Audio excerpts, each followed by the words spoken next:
YouTube, and welcome to Tiafo Garage on this bright January morning in California. Tiafo Garage. Today's episode is not about classic cars per se. This is our G63. The G-Wagons are pretty lame with respect to cup holders. And so there's a company that makes a custom cup holder for the G-Wagon. The cup holder situation is that the only cup holder in the front on these cars is this kind of basketball hoop thing. It folds down to give more leg room or whatever, which is nice. Front, there's actually another couple here, but those are kind of useless. They hit up here and, you know, it doesn't hold much.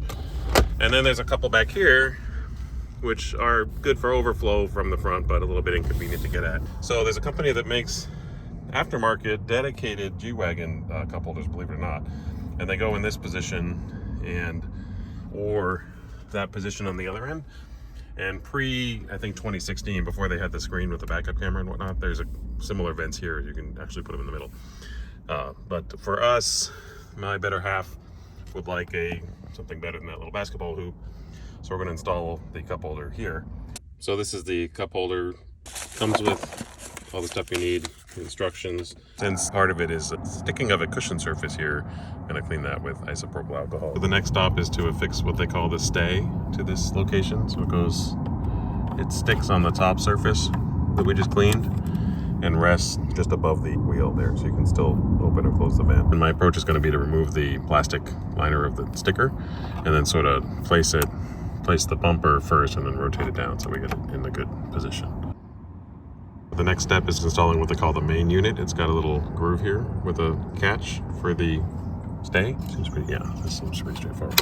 Quick, yeah.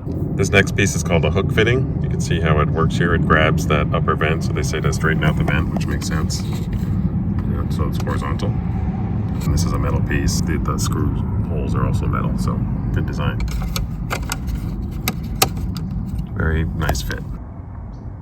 The next step is to insert this piece here. Again, very clever design. It's got a kind of pad there that fits in the gap here to sort of cinch everything up. And then next we're going to put screws in those two locations to lock it down. These screws are going into plastic, so you don't want to over torque them. Once they kind of, start to cinch up and you can feel a little bit more resistance, then you want to stop screwing. And the last step is to just cover those screw holes and have a soft bottom. It's got this rubber pad with the adhesive on the back. It is all set.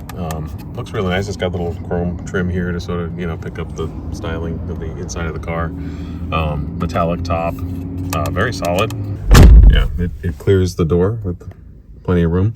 And it looks reasonably sized. This is spring loaded, and this will certainly hold a Starbucks or standard cup. That's it. Thank you for watching Tiafo Garage, where we try it and find out, and we will see you next time.